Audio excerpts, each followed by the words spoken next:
Okay, this is We the Revolution. I'm picking up a little past where I left off last. I was Act 1, Day 1 for the first recording, and then I did Act 1, Day 2 and Day 3, and I thought I recorded it, but I didn't. So, I'll have to sort of bring you up to speed as to where I'm at. But, we'll continue. Again, Act 1, Day 4. So,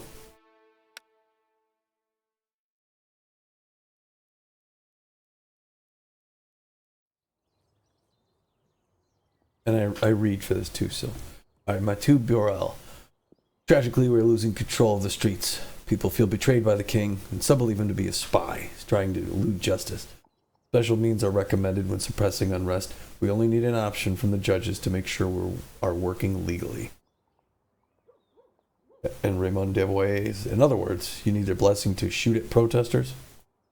People can't control their emotions and are hurting other citizens as a result. Look at the windows. Next time they might do something worse than just throw rocks. Okay. So, here's a letter. It pains us to see unrest growing in the streets of Paris. Commander-in-Chief Burel has informed us that the guard is no longer able to control the situation through peaceful means. It's recommended that he be allowed to use more immediate methods to protect the innocent civilians, but we would like to know the tribunal's opinion on the matter. I approve the National Guard's use of force against ruffians ruining the capital.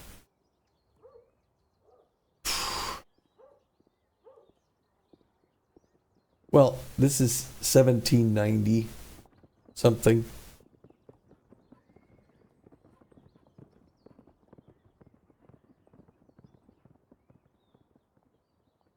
And we're trying to be a civilized society. And France is at the brink. And they're trying to overthrow everything. And I'm trying to say, we can't have people just loot the capital. The National Guard use of force against ruffians ruining the capital. I'm going to accept it. The Guard is tasked with protecting innocents from those who are unable to control their behavior. I approve the greater freedom in the use of the National Guard. I accepted it. And put my finger to it. This could be very consequential. Oh, and my stamp. That's right, because I created the stamp in the last episode. And that's it. I actually got to do the top, the bottom, and all that. Let's hope it's not too late to stop this madness. That's an interesting euphemism for musket fire.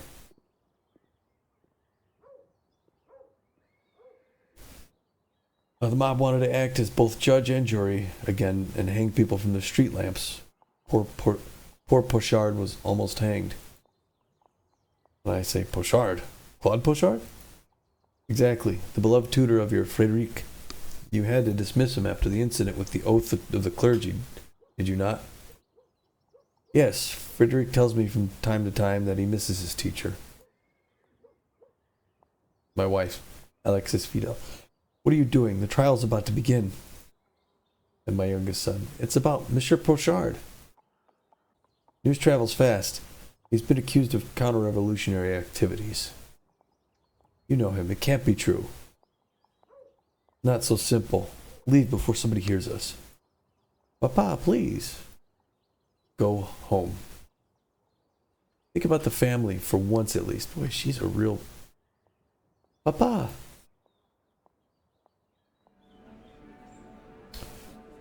Okay. This is Act 1, Day 4. Expected sentence. Alright, so the common folk want this guy dead. The revolutionaries want him in prison. The family wants him acquitted. Oh, because this is the teacher. Family wants him to let go, but the common folk want him dead, and the revolutionaries want him in jail. Jury's not revealed the verdict yet. Take a look at my notebook real quick. This kind of tells you where I'm at with the revolution, or the common folk very high. The revolutionaries at a -8, very low. And a good relationship with my father. I must pride and joy keep it up. Death penalty, I've sent 2 to prison, 1's been acquitted. I've sent no one to be executed. I guess I'll go, let me go through the report thing really. Okay, so the reports can say what valuables were seized from the defendant. Were the traders, where were the traders whom the defendant was corresponding with located? When and where did the defendant corrupt the people of Paris? How much did the defendant earn for his espionage? Case file. Okay, compiled by Nathan Desiroff. Counter-revolution, treason. Okay, that's what he's charged with, counter-revolutionary and treason. Claude Pochard, a 26-year-old vicar and tutor, son of a cobbler, believes in Enlightenment ideals. After refusing to adjure the civil constitution of the clergy, he was removed from his parish, prohibited from carrying out his duties, and sentenced to banishment. Despite this, he stayed in Paris and continued his work as a tutor, which he started before 1789. Pochard was captured in the streets by fortuitous circumstance. A guard officer present during his trial a few months ago recognized him and didn't hesitate to act. Following an investigation, Pochard was accused of spying and spreading counter-revolutionary propaganda in order to prepare a foreign intervention that would end the revolution. Correspondence with Archbishop Jean-Arsène de Breteuil was found in a room Pochard had been renting from Marie Guimet. In it, the clergyman asked for information about the unrest and the supporters of the monarchy in hiding. Riches were also found, a golden chalice and a reliquary. One of two.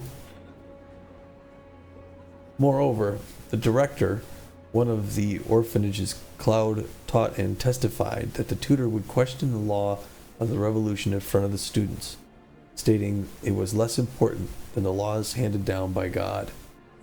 Evidence: a letter to Claude Pochard. Well, none of this is anything that you wouldn't expect. Alright. Parish priest, that's his personality, right? Banishment is course of events, right?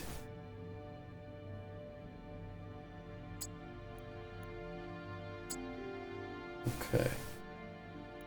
Tutor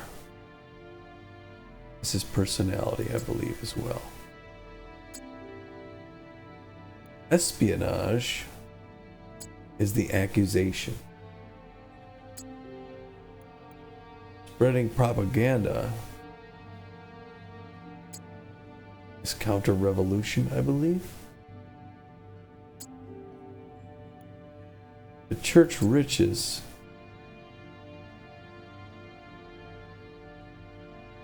evidence? Not really. Oh. A letter from the Archbishop. Excuse me. Well, the letter from the Archbishop, I guess, is evidence. Spreading propaganda, also the accusation. All questions unlocked. Okay. I can ask him a ton of questions. Again, I'm trying to find out what valuables were seized. Golden chalice and reliquary. Where were the traders whom the defendant was corresponding with located? This I don't know yet. When and where did the defendant corrupt the people of Paris? During reading and writing lessons in the orphanage, I believe. How much did he earn for his espionage? I don't know. Excuse me. Stuffy. Oh. Okay. Clicking on. Please introduce yourself. Monsieur le Judge, you know me. State your personal information, or there will be consequences. Claude Pochard, Monsieur le Judge. You stand accused of spying for the counter-revolutionaries and criticizing the existing order. You admit to these crimes. I am innocent. The accusation is exaggerated and comes from the ill will of the accusers.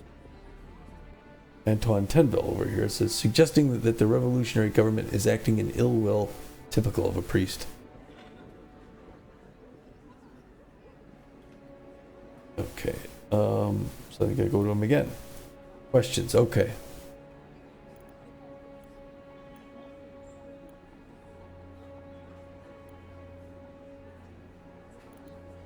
What do you teach? The caregivers in orphanages only pay for reading and writing lessons. So why do the accused teach children that God's law stands above that of the Republic? We spread superstition and counter-revolutionary propaganda. This is a misunderstanding. The children I teach are unable to understand such complicated matters. The accused explanation further incriminates him. If they are unable to understand the topic, why would he even discuss it at all? The church spreads ignorance and takes our money, say the people. That's what they always say, the Marxists. This is before Marxism even. I was only answering questions from the director of the orphanage in Gombienne. I said that God's law stood above my banishment. God's law that prohibits me from leaving the country. I have a duty to help those in need.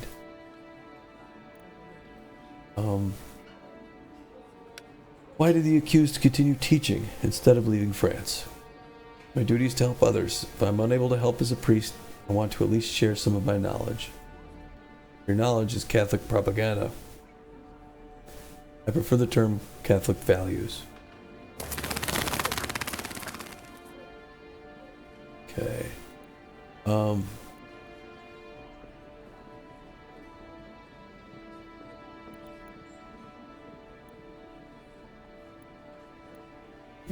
Okay.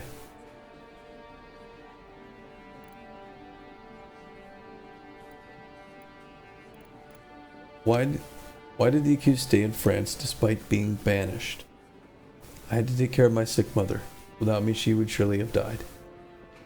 Why did you not take her with you? Good, make the filth squirm. I was in no position to afford that. I'm just a poor parish priest who is unable to even carry out his duties. I have to teach every single day to survive. Is that why you started spying for money? No. What information could I glean that would be useful to émigrés? That of the supposed persecution of priests. The main argument that Archbishop de Bertille and Pius VI are using to convince Catholic monarchs to strike against the revolution.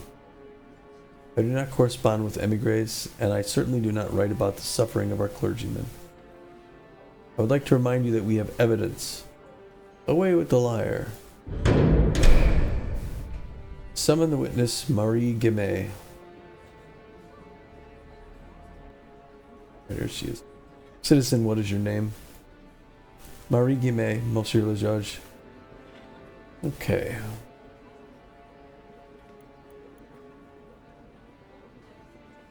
Was the witness aware that she was renting a room to an unsworn Catholic priest? You'd better tell the truth or we will deal with you next. Do not intimidate the witness. Please do tell us, citizen. I didn't know he was a priest. He never wore a cassock. So how was I supposed to know? He wanted a room. I gave him a room. So he hid the fact from you? He dressed normally. So maybe he did. I don't know.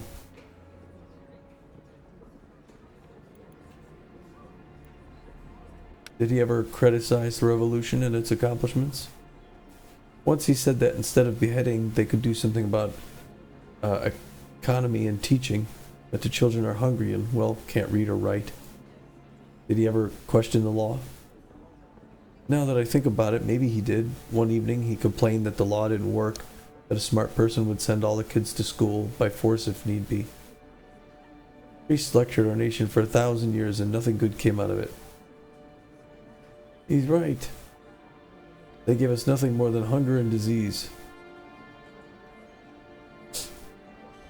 What does the accused have to say? Just what Madame Guimet said. I only want a decent and universal education for the youngest. Is that really criticizing the revolution? One of its slogans is equality.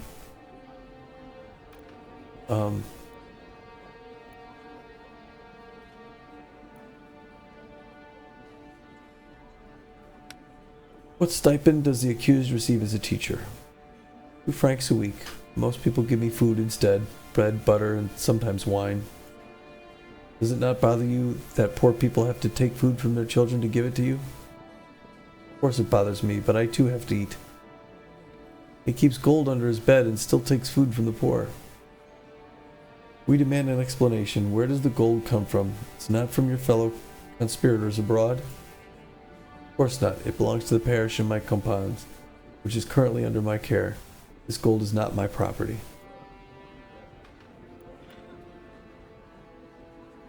What information did the accused manage to convey to Archbishop de Bertil? None. I have no connection with the Archbishop. Why would he be interested in a parish priest's help? What about your letter? We have it in our files. You received the instructions from the Archbishop. Pope's dog. Behead the traitor. It's a simple letter, not instructions, and it's not from the Archbishop, but from my parish priest in Copan, Jean Arsène Cerrato. Where is he now? I know only that he planned to leave for Switzerland. He may have changed his mind, that's why I never thought to respond to the letter. What a coincidence, Archbishop de Bertil currently resides in Switzerland.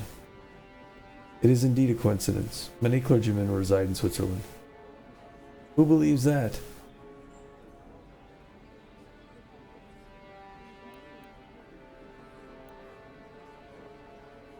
Did the accused celebrate masses despite the ban? Unbelievable. There are no churches where I could do that. Then what purpose do the chalice and rectory possessed by the accused serve? Private religious practice. You were prohibited from administering sacraments. It is not sacrament, merely prayer. The Declaration of the Rights of the Man and of the Citizen allows me to pray. You should be familiar with the document. Ooh, that is beside the point. By promoting superstitions in a progressive country, you are spreading sedition. Oh boy, jeez. The accused travels extensively around the Paris department. To what end? I teach wherever I can find students. Doing that requires time and effort, I admit. Is that why you receive gold from your fellow conspirators abroad? He travels around France to spy on people. The only money I see comes from my students' caregivers. It's not at all modest. So where did the riches found in your room come from? They were liturgical accoutrements. I saved them from the plunder of the church in Campan. I'd rather go hungry than sell them. Fanatic, thief, peddler of superstition.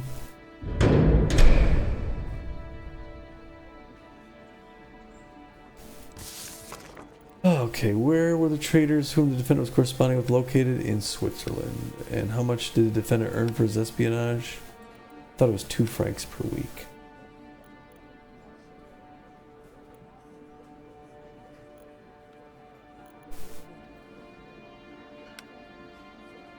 Commence the trial. Please, okay, so that was... And that's all the questions we asked. Sign off on this thing here. Excuse me. Alright, so now I have to hand up my verdict, huh? Alright, so the jury's opinion is prison. Close to death. Common folk want death. Common folk want death? Revolutionaries want him in prison and the family wants him acquitted. I cannot acquit him. They'd kill me. I'm gonna go with prison. Find the defendant guilty and sentence him to prison to say it gives me better you know, better reputation with the revolutionaries and worse with the common folk. Signing it. Alexis Fidel, and I'm putting my stamp on it.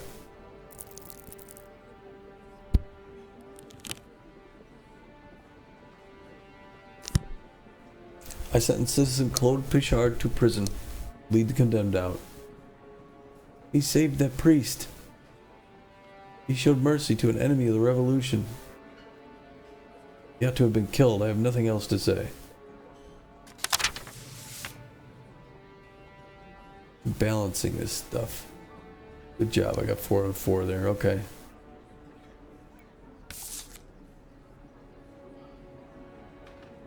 All right.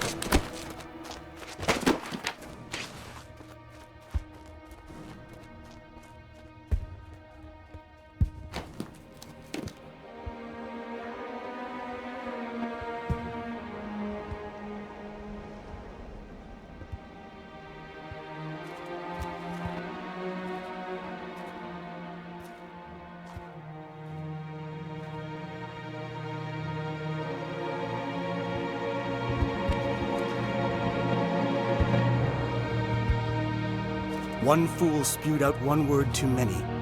The other fired a musket. They fought for freedom.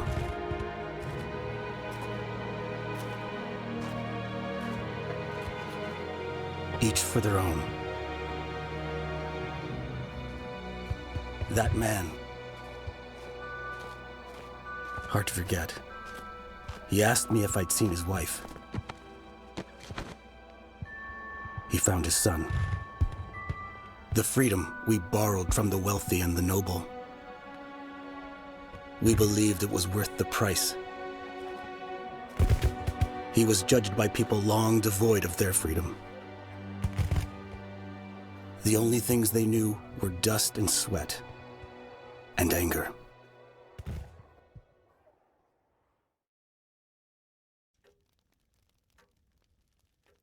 Okay, so Aldrich again is my father. We made a nice profit. There was a chance of prosperity. My oldest son, Bernard Fidel. Why would the Renard family want to take over your shop, Grandpa? For profit and power. It's always the same. It's no different in these times. Today it's about equality, so that not only the aristocrats can live with dignity. Grow up, boy. I only saw the truth when they attempted to sentence my son, your uncle, to death. Suddenly dawned on me that the only things that mattered were the power I never had and the connections I never cared for. And then it's me. You wanted to be righteous while the injustice spread like a plague. You should not be sorry for that. I'm not, but I would rather your brother lived so that I still had two sons. And my youngest son. You have a brother, Daddy? Where is he? He died a long time ago, before you were born. Why did he die? Do not talk so much while eating. Your uncle went to war and died in battle. Your generation will soon realize the extent of damage we inflicted upon the world. In the past, decent people like Pochard never had to worry about courts or tribunals. But now, do you even consider the possibility that Pochard was guilty? No, not Mr. Pochard. He was no guiltier than any of us. Son, keep an eye on the Renards. Okay, relations to family. All right. This is the decision to do. So my influence with my oldest son and my father and my wife are all down right now. And so so I usually have these options, but Burrell and the Rise, I cannot change this action. I have to do this, Burrell and the Rise. So I just hit. Oh, you signed off on the use of deadly force against protesters. Your family's not all that keen on talking to you tonight.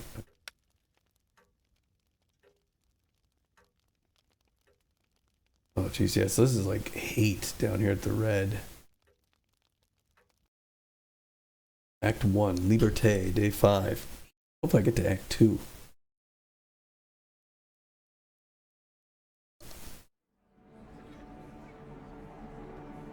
Okay, influence. But so who am I? This is the guy who came in and asked for this thing here. Notebook, we know all this stuff. I've sent 3 to prison, 1 acquitted. If I'm going to send someone to death, it's got to be real bad. Look at the case file. Compiled by Fabrice Poli. Treason and corruption. In the dock sits Mathieu Burrell, the former commander-in-chief of the National Guard. The defendant stands accused of causing the death of 34 people who took part in a demonstration against the monarchic authority. Around 3 p.m., 2 spontaneous groups of protesters stumbled upon each other in one of the streets leading to Palais Vendôme. A quarrel broke out between the supporters and opponents of Citizen Capet, with both sides engaged in a heated argument. None of the involved parties managed to gain the upper hand, and they quickly resorted to name-calling and public threats. Soon after, a National Guard detachment led by the defendant arrived on the scene. According to the eyewitness testimony of Blaise Fossé, Commander-in-Chief Mathieu Burrell stood himself between the 2 groups, alone, and attempted to talk sense into them. He was quickly shouted down by the protesters.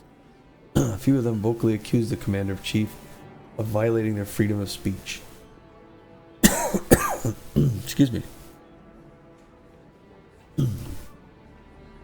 A rock flew over Burrell's head. He then walked up to the regiment that until this point had stood away from the crowds. The commander-in-chief ordered them to load their muskets and aim at the protesters. He shouted to the mob that they should leave, which the people of France of course ignored. And as Fawcett testified, another rock barely missed his head. This time it managed to hit one of the soldiers in the chest, leaving him breathless for a moment. Birol ordered the troops to fire. Bullets reached 34 people in total on both sides of the protest. During his arrest, Birol tried to explain that he had the tribunal's opinion, which stated he could use force if needed. He tried to defend himself with similar opinions from the convention. Prosecutor Tenville did not care for such explanations in his fiery speech, convinced the deputies to dismiss him. Now he's trying to convince the judge to impose an additional punishment. Have to find out, did the defendant confess to the crime? Was his act counter-revolutionary nature? And what was the location? The defendant may introduce himself. We all know who this villain is. Matthew Burrell, Commander-in-Chief of the National Guard, and... Shut up already! Let us proceed directly to the testimony. Excuse me, man, my nose.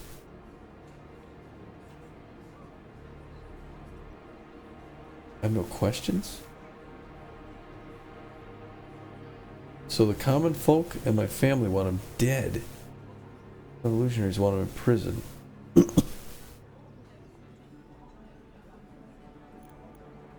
have no questions? Questions to reveal 9. Possible mistakes. Okay. Alright, so the protesters.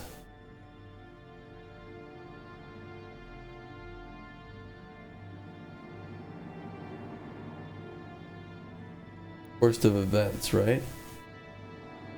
Oh, crap. Crowd's fervor. Defense. Oh, jeez.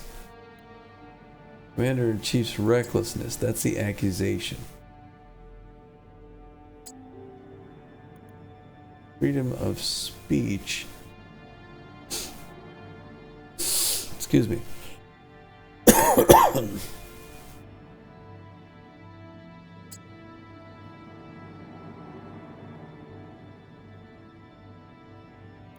Injured. So wait, let's see. Tribunal's opinion.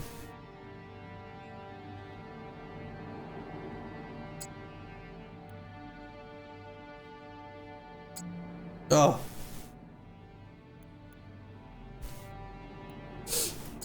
Causing death accusation. Alright. Excuse me. Injured soldier would be defense.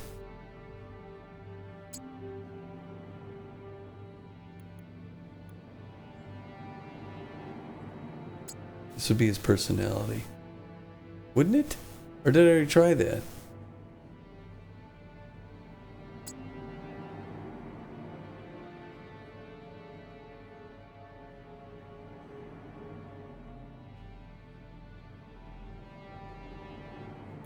Order to load muskets of course of events.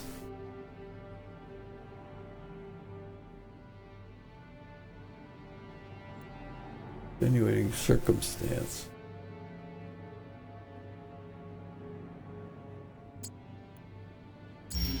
Ah.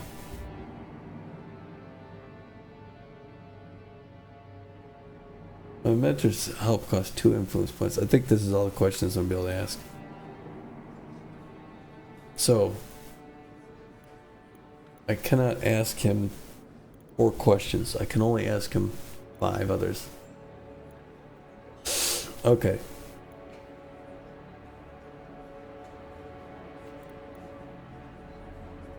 How was one of your soldiers injured? He was hit in the chest with a rock. He fell and for a moment could not catch his breath. Did you try to calm the crowd after the incident? Prosecutor, you must be joking. Why did you say that? They wanted blood, their own or ours. It did not matter, they just wanted it spilled. And you gave them what they wanted? I had good reason and a document in my hand. I was also responsible for the lives of my subordinates. You choose to take the people's lives. Did that document come from God? Do you see yourself as a reckless commander? No, I think I'm calm most of the time. It comes with age and experience. Yet you stood between two hostile groups without any guards. That indicates something quite different. That is called bravery. I would not send a regular soldier. I risked my own life. And I also hoped that seeing a high-ranking officer would make them come to their senses. So it did not work? No, it had the opposite effect. There's no way I could have expected the outcome. But you were there to expect exactly such an outcome. Man, these people. Why did the citizens stand between the fighting groups? I know for a fact that you can decrease tension with reason and mediation of a third party. I was not involved with either of the groups. Wait, do you mean to say you're not a supporter of the revolution? During these events, I was a soldier and an officer first and foremost. I could not allow myself the comfort of having political views. Why? Security of the people was the most important thing. Citizens from surrounding houses first, protesters second. Since we are far beyond those events, I take this lack of a clear answer as evidence of your support for the monarchy. I've always remained loyal to France and her people. Does the accused not think that the order to load muskets may have been issued too early? Why? Because it could have further aggravated the crowd that was already outraged? People of Paris have an ugly history of impaling heads on spikes. I had a sizable mob before me that was quite obviously ready to attack us at any moment. No, the order was not issued too early. More than that, we should have started shooting as soon as we arrived instead of wasting our time trying to calm them down. Do you believe in brute force rather than diplomacy? If diplomacy had any chance of success in this situation, deputies of the convention would have been sent instead of the guard, yet none of them decided to show up. I wonder why. Is it condemned aware of the severity of the charges? You understand that 34 citizens were killed. Those that were killed were aggressors who dared to attack a soldier. All 34 of them? No. He was hit by a rock thrown by a single person. Before that, another rock flew over my head. I had reason to believe that the mob would become violent. But that's exactly why you were sent there, to prevent violence. And I did. Several people died, but the rest of the citizens are safe. This Commander-in-Chief is a real piece of work. He's not Commander-in-Chief anymore. Still a bastard, though. Oh man, they want him dead. I've got nothing else for you. I couldn't get those other questions. I signed the papers that told him he could shoot. He confessed to the crime? No. Is that counter-revolutionary in nature? No. Location? Suburbs of Paris. What's this? Okay, these are new people. Burrell was down here. AG Commander National Guard, seen enough death butcher. That's me. Elliot, a courtesan known in every nook of Paris, is worth mentioning. A lady of leisure born in Scotland, living in Paris as an alleged spy for the English in order to survive. You've been forced to master diplomacy like one of the deputies of the National Convention. There is no doubt that her profession has helped her establish relationships. It officially said that if an aristocrat wants to escape from Paris, then Grace Elliot is one to speak to. Roland, the Minister of Internal Affairs.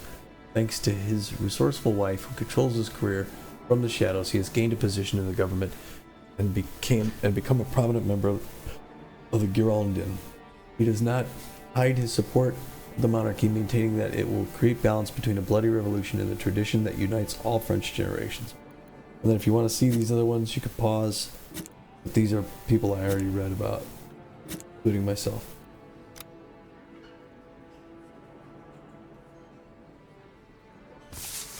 So I think I got the report done there, so I'm going to sign this. And I have to issue a verdict. The jury wants him dead. The family and the common folk want him dead. The revolutionaries want him in prison. Ah. I know it's a video game, but I don't want to sentence this guy to die. I gave him the order, said that they could use force to turn down a mob, and he's using that document to defend himself.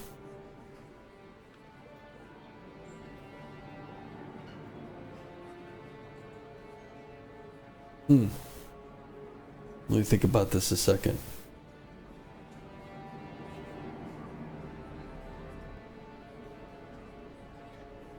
The jury's opinion's a death penalty.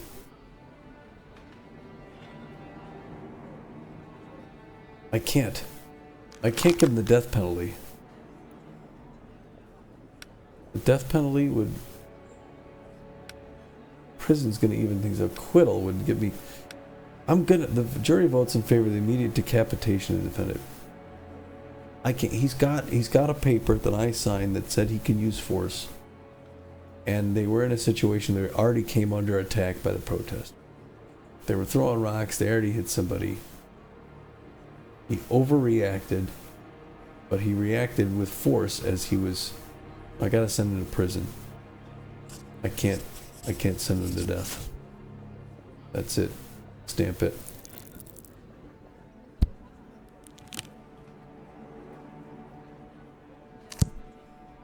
I hereby sentence Matthew Burrell to prison. May the convict ponder his actions. He murdered so many, and what? That's it? The lives of 34 people mean less to you than that of a former commander-in-chief? And does it matter what we have to say? You'd better take us into account in the future. It doesn't matter what you have to say. Blood on my hands, Professor. It really was your fault. It wasn't the suburb of Paris. Where was it? Oh well. Alright, so now if I go to my notebook, here's where I am. Common folk, medium. Common folk's endorsement, revolutionaries endorsement. Everyone is upset with me. I sent 4 to prison and 1 acquitted. Alright, that may be where I finish. We'll see what the scene comes up next.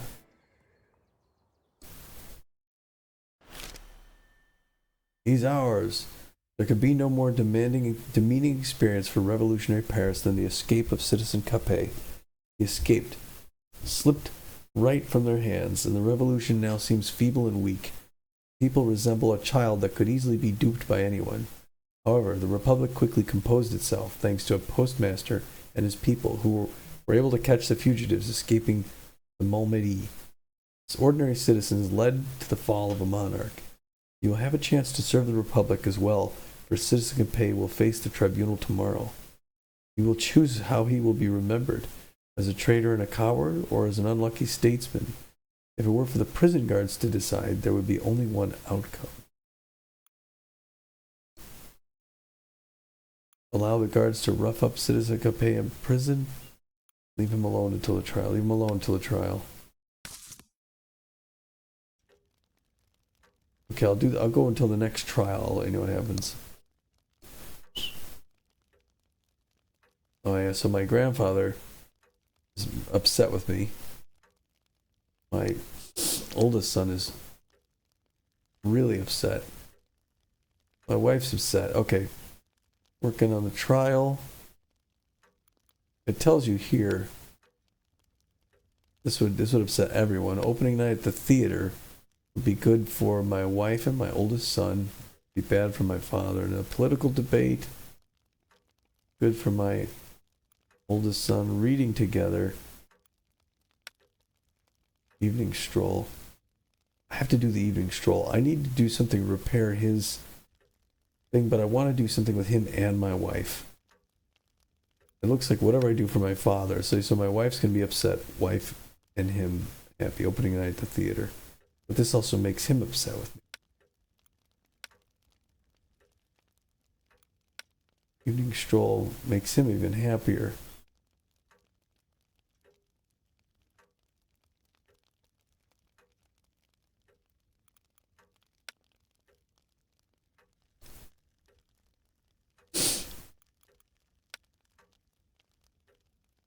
Go with an evening stroll. Ugh, he hates me. take your family for an evening stroll around Paris. It will let your father stretch his little bones a little.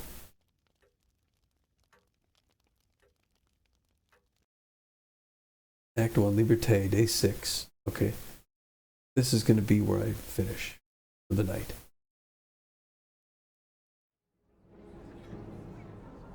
At the trial of Louis Capet, Louis the 16th. All right, that's going to be the next episode. I don't know how that's going to go. They're going to want me to behead him. I'm going to have no choice but to do it. All right. Anyway, thanks for watching, and hope you enjoyed it, and come back for more. Thanks. Bye now.